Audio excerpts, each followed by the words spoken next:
YouTube, this is Charlie426, and today we have the review of the Premium Bandai or P-Bandai exclusive HGUC or High Grade Universal Century Juaggu MSV version.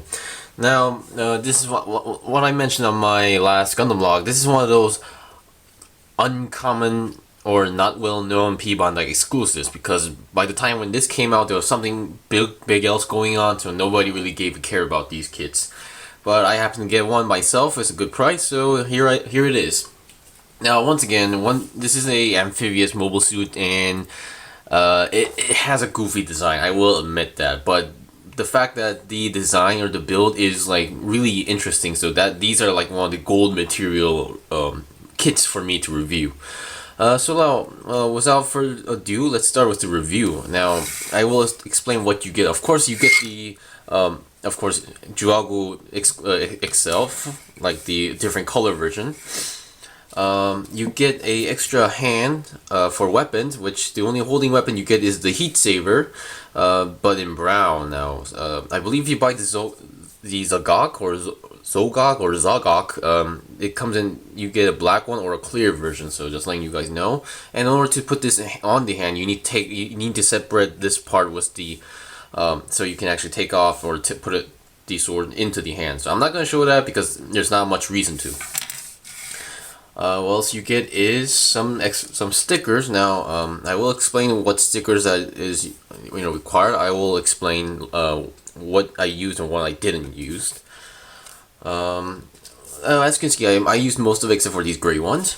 You get some extra polycaps left, the round ones, and some extra ones, not big of a deal.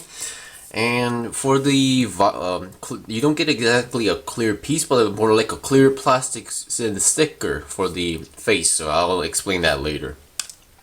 Now, once again, this is the Premium Bandai exclusive version. Now, if you don't like this one, there's always the normal release of the High Grade Universal Century Juaggu, which is more yellow, and it has actually both arms are cannons. I will explain what the difference is.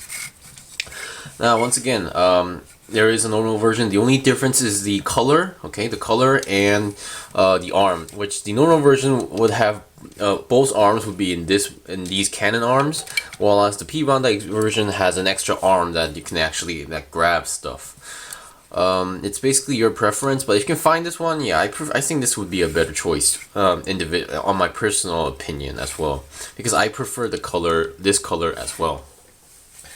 Now, let's start with articulations. I'll be honest, this is one of my first aquatic Zeon kits, and this one doesn't really have much articulation, I'll be honest with you guys. We'll start with the face or head. Now, the head, as you can see, there's a mono eye in there. What you use is basically a sticker. No problem at all. I think I pulled it off pretty well. Now you can see there's this clear piece going on. Now that's not the piece, that's the actual like clear sticker thing that I mentioned you guys. Basically just clip it onto the inside and there you go. And if you see closely there should be these white indicators, which I don't know what they are, but pretty good enough. The head, obviously 360 is not possible at all. There's no there is a little bit of movement, but not too much as well. And you can actually move the mono eye if you want to. Let me try to show you guys. Now the neck is not your usual polycap. Basically, there's a peg here, and then there's a middle piece section here. Any piece that looks like this is basically two pieces snapped together. And then you have the main head, and you can actually control the mono eye with your typical switch here, like that as well. It can go, yeah, that far, but I prefer to leave it a little bit, on the middle side for each side. So there we go. So I will put the neck back on. Now, the head build was pretty interesting now, because I wasn't really sure how they pulled off or how they were going to structure the nose part. Now, a lot of people were asking me what this nose part piece is exactly. I have no idea. I even checked Gundam Wiki. It didn't really indicate what this exactly is. At first, I thought this was supposed to be a weapon as well. I thought this was some sort of blaster, but no. But assuming that this is like an amphibious mobile suit, I assume this is like sort of related, used in underwater. Now also, this gray section here, as you can see, is a sticker. I don't know why this was necessary, but yeah. One thing I forgot to mention is that you get some extra decals as well. These are the decals.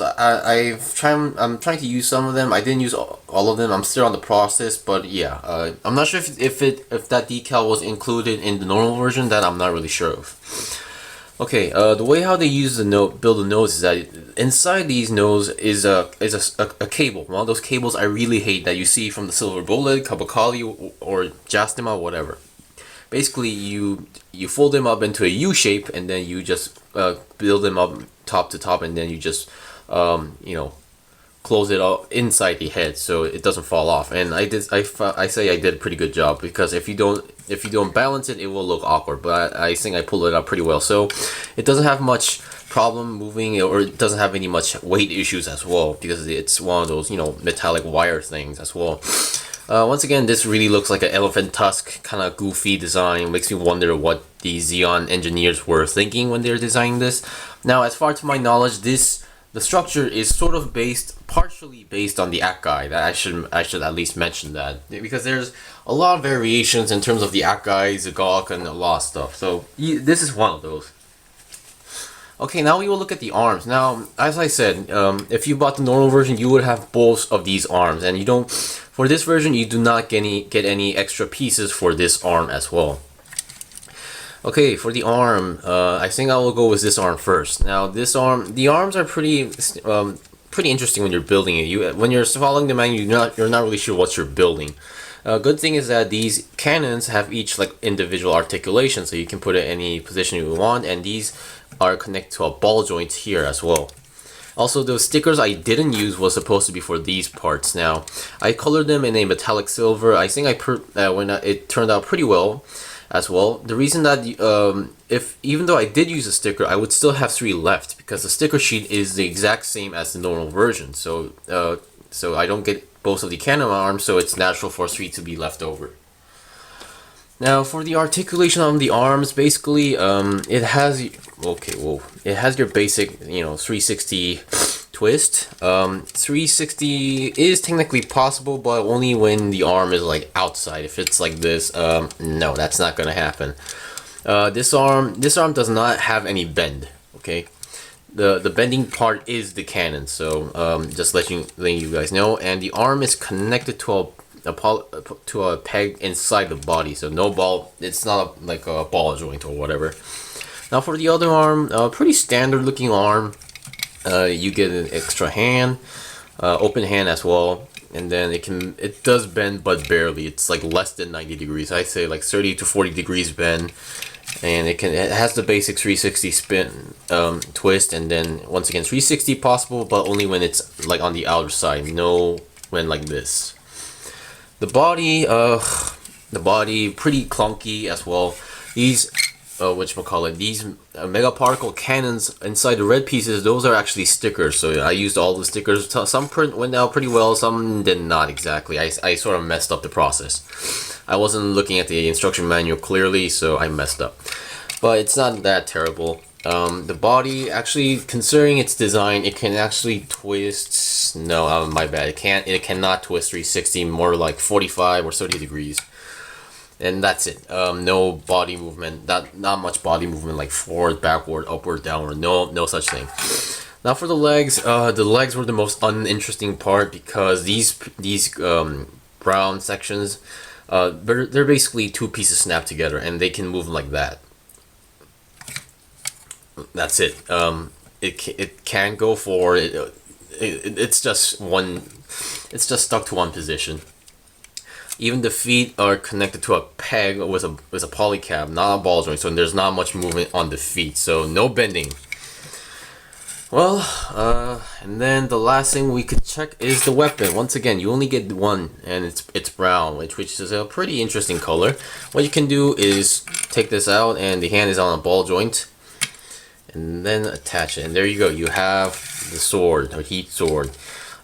Because of the color and the fact that this thing has an actual arm, makes me feel like instead of a Xeon pilot, this would be used by like pirates in the Gundam universe, like the traditional sea pirates. But oh well. Well, yeah. Anything else special is, well, the backpack, not much. I mean, a lot brown, and that's it. There's nothing special going on in the backpack. Nothing moves. Extra thrusters as well.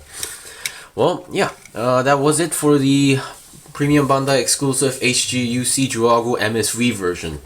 Once again, if you can find this version and for a good price, go for it. But if this is, or if you're trying to get your first kit, and yeah, don't consider the Juaggu because it's not as interesting as you guys think. It's basically just a unique design, but nothing too special at all. It's just one of those kits that's like, you know, for collectors or like those who have like an odd taste in mobile suits as well. So yeah, that's it. Thank you for watching my video. If you found this video interesting or informative, please like my videos and also subscribe to my channel. I still have more kits to buy and build, so please stay tuned. Well, once again, see you guys next time.